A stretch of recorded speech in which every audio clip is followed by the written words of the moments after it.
সবাইকে স্বাগতম আমাদের ইউটিউব চ্যানেলে। এখানে আমরা নিয়মিত নতুন নতুন তথ্য এবং ছোট বাচ্চাদের জন্য শিক্ষণীয় ভিডিও শেয়ার করি। যদি ভিডিওটি ভালো লাগে তাহলে লাইক, কমেন্ট এবং চ্যানেলটি সাবস্ক্রাইব করতে ভুলবেন না। নতুন ভিডিও পেতে বেল আইকনটি অন করে রাখুন। ধন্যবাদ। একটা ছেলে যার হাতে ছিল না বড় কোনো সুযোগ, কিন্তু ছিল একটা স্বপ্ন। একটা ছেলে যে দরিদ্র, সংগ্রাম আর অবহেলাকে পেছনে ফেলে আজ বিশ্বজুড়ে কোটি মানুষের হৃদয়ে জায়গা করে নিয়েছে। এই গল্প শুধু একজন আইডলের নয়, এই গল্প এক যোদ্ধার। এই গল্প হলো বিটিএসের সুগার, যাকে আমরা চিনি অগস্ট ডি নামেও। চলুন জেনে নেওয়া যাক কিভাবে মিন ইয়ংগি হয়ে উঠলেন বিটিএসের সুগা। সুগার আসল নাম মিন ইয়ংগি। তিনি জন্মগ্রহণ করেন 1993 সালে 9 মার্চ দক্ষিণ কোরিয়ার ডেগু শহরে। ছোটবেলা থেকেই তিনি ছিলেন শান্ত স্বভাবের, কিছুটা ইন্ট্রোভার্ট, কিন্তু নিজের ভিতরে ছিল এক অদম্য আগ্রহ সঙ্গীতের প্রতি। তার পরিবার ছিল সাধারণ মধ্যবিত্ত। ছোটবেলায় অর্থনৈতিক সমস্যা থাকায় তার সঙ্গীত শেখার পথে অনেক বাধা এসেছিল, কিন্তু তবুও তিনি থামেননি। 13 বছর বয়সে প্রথমবার তিনি গান লেখা শুরু করেন এবং মিডি শেখা শুরু করেন।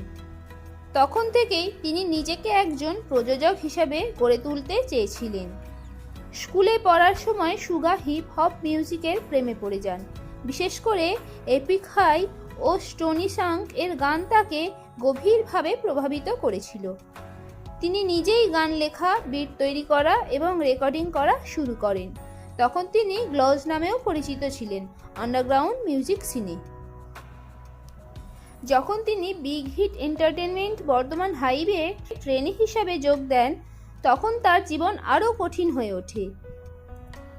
তিনি পার্ট টাইম কাজ করতেন, খাবার ডেলিভারি দিতেন যাতে নিজের খরচ চালাতে পারেন। এদিকে একদিন ডেলিভারি করতে গিয়ে দুর্ঘটনায় তার কাঁধে গুরুতর আঘাত লাগে। এই ইনজুরির ব্যথা তিনি বহু বছর ধরে সহ্য করছেন। তার পরিবারও প্রথমে তার মিউজিক ক্যারিয়ারকে সমর্থন করেনি।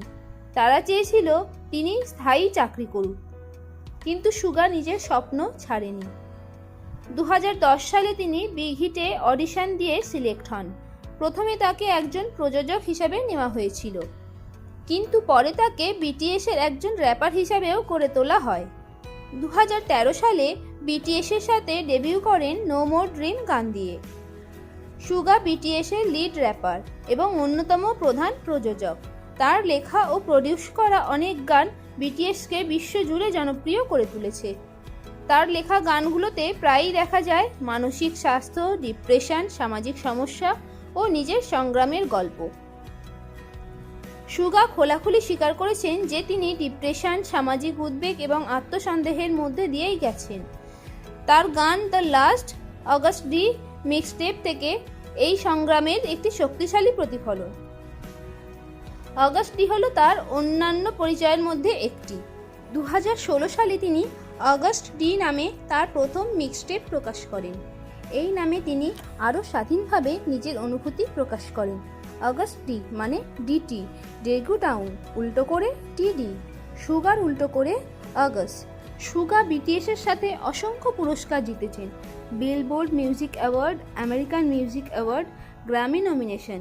বিটিএস হয়ে উঠেছে বিশ্ব সেরা ব্যান্ডগুলির একটি।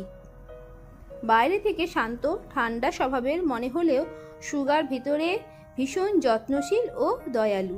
তিনি প্রায়ই দান খয়রাত করেন, বিশেষ করে শিক্ষা ও স্বাস্থ্য খাতে। তার জীবনের সবচেয়ে বড় শিক্ষা, কখনো স্বপ্ন ছাড়বে না যতই বাধা আসুক। ডেগুর এক সাধারণ ছেলে থেকে বিশ্বজুড়ে আইকন হয়ে ওঠার এই যাত্রা, এটা শুধু সাফল্যের গল্প নয়, একটা সাহস, ধৈর্য আর অদম্য ইচ্ছাশক্তির গল্প। সুগা আমাদের শেখান, যদি তুমি নিজের ওপর বিশ্বাস রাখো তাহলে অসম্ভব বলে কিছুই নেই। এটাই মিন ইয়ংগি, এটাই আমাদের প্রিয় সুগা। ভিডিওটি ভালো লাগলে অবশ্যই লাইক ও শেয়ার করুন। যদি কোনো কিছু জানতে চান বা আপনার কোনো মতামত থাকে তাহলে কমেন্ট করে আমাদের জানাতে পারেন। আর এমন আরও নতুন নতুন ভিডিও পেতে আমাদের চ্যানেলটি সাবস্ক্রাইব করতে ভুলবেন না। ধন্যবাদ।